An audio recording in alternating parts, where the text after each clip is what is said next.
I work with a group of researchers at the University of Iowa and the Iowa City VA, and our research focuses on ways to make your hospital stay safer. Specifically, we're trying to prevent hospital-acquired infections.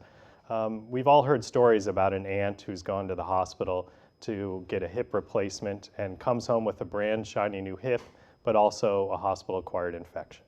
And so our work focuses on ways to, one, prevent these infections by testing patients to find high-risk patients and give them new treatments to prevent the infections, testing new treatments in clinical trials, and finally, we do work to try to improve hand hygiene. Doctors and nurses can spread infections in the hospital if they don't wash their hands, and so we're partnering with psychologists and anthropologists to encourage and develop ways to encourage hand hygiene in our hospitals to make your hospital stay safer.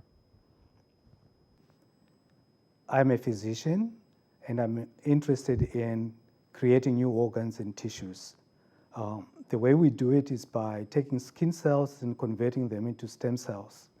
And these stem cells can then be directed to differentiate into organs such as the pancreas, which is the current focus of my research. Diabetes is still very hard to treat today. There's no definitive treatment form except transplantation of pancreatic organs. These organs are very scarce, so if we can take the patient's own cells and convert them into pancreatic tissue, we'll be able to have personalized medicine, and those organs will not be rejected by their own body. Imagine waking up one morning to find that the power has gone out, only to discover that it may take several months before your electricity is restored. How would your life change? Well, it may be hard to imagine, but such a catastrophe can be caused by a relatively unknown natural disaster, violent magnetic storms in space. I explore how violent activity on the sun impacts the Earth, triggering ferocious storms in space that can damage electronics in our modern world. Intense storms can knock out communication satellites, or at least disrupt their signals for several days, cutting us off from GPS and satellite TV. These storms, at worst, can damage large portions of the nation's electrical power grid. I am working towards a better understanding of space weather to predict violent magnetic storms and learn how to protect our world. Wow, good. That was excellent. Did we get it? Is he happy with that? I think so. I'm pretty happy. Make sure the audio. Oh. I'm an evolutionary biologist, and I'm interested in why most animals use sexual reproduction to reproduce. And in particular, I'm interested in why females need males to produce offspring. This question has been around since Charles Darwin first talked about evolution about 150 years ago, and the question remains unanswered today. And I study this question by using a New Zealand freshwater snail that, unlike nearly any other animal, occurs in both sexual forms, meaning that the females, just like humans, need males to produce offspring, and asexual forms, in which the females can make offspring without males at all. And in studying these snails, we can learn about why genetic diversity is important, because it's only when females produce offspring with males that they can make offspring that are different than themselves.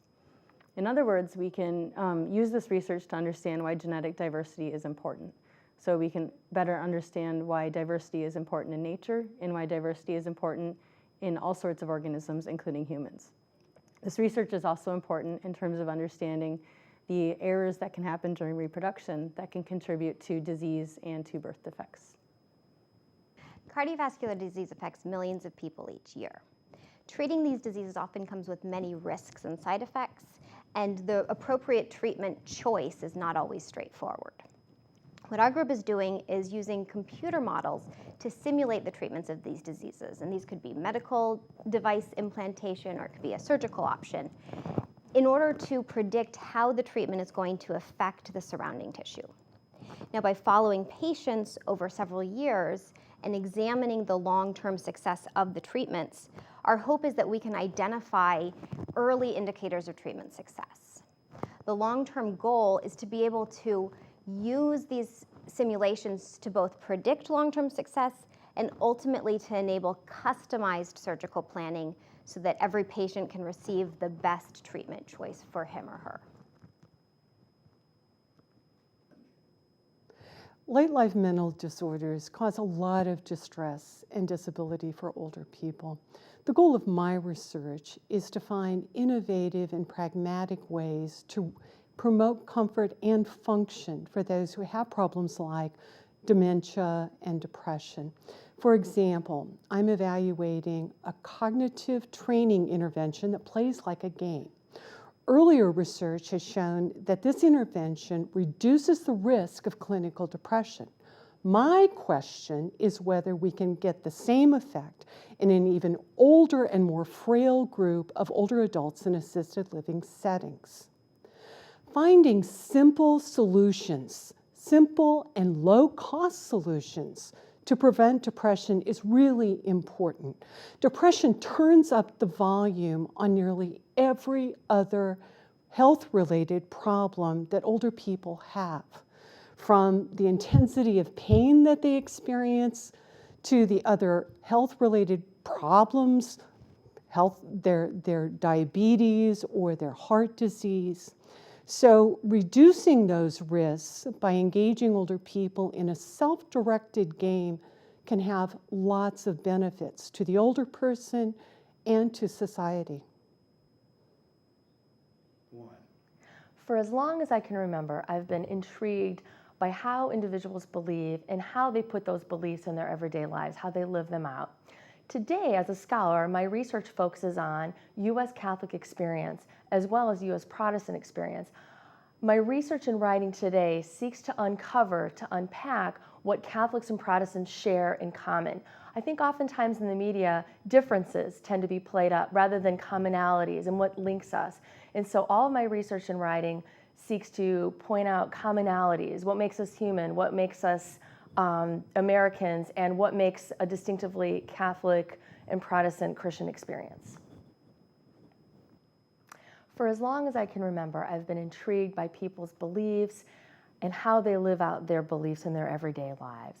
Specifically today as a scholar, I focus on U.S. Catholic experience, and I'm seeking to draw connections between American Catholics and American Protestants, because I believe that they share much more, they have much more in common than they have differences. My current book project, my current research focuses on a weekend spirituality movement that arose in Spain in the 1940s, that came to the United States in the 50s, and that has swept across the United States and globally. And it is this movement, the Cursillo movement, that shows, I think, what Catholics and Protestants share in common.